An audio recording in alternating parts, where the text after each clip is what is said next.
یعنی ہم مسلمان ہیں لیکن کون سا اسلام سچا ہے؟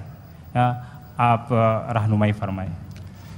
وہی اسلام سچا ہے جو آن حضرت صلی اللہ علیہ وآلہ وسلم کی تعلیم کے مطابق سچا اسلام ہے۔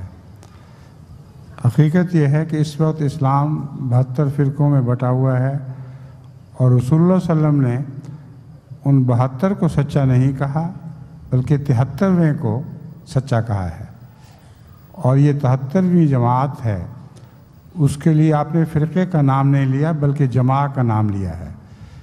جماعت کا مطلب ہے جو ایک ہاتھ پہ اکٹھی ہو۔ اب آپ دنیا میں دکھائیں کہیں کوئی اور جماعت ہے مسلمانوں کی جو ایک ہاتھ پر اکٹھی ہو۔ کوئی پاکستان میں کسی کی پیروی کر رہا ہے، کوئی کسی دوسرے کی پیروی کر رہا ہے، کوئی افغانستان میں کسی کی پیروی کر رہا ہے۔ دنیا میں سارے اپنے اپنے ملکوں میں امام بنے پھرتے ہیں، مگر ساری دنیا ان کی مطابقت نہیں کرتی۔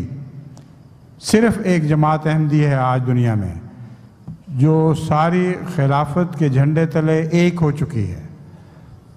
تمام انڈونیشیا کی جماعتیں بھی خلافت کے جھنڈے تلے اسی طرح جمع ہیں جیسے افریقہ کی جماعتیں یا جاپان یا چین کی جماعتیں۔ ساری دنیا کو ایک اسلام کے جھنڈے کے تلے جمع کرنے والی اس وقت صرف جماعت احمدیہ ہے۔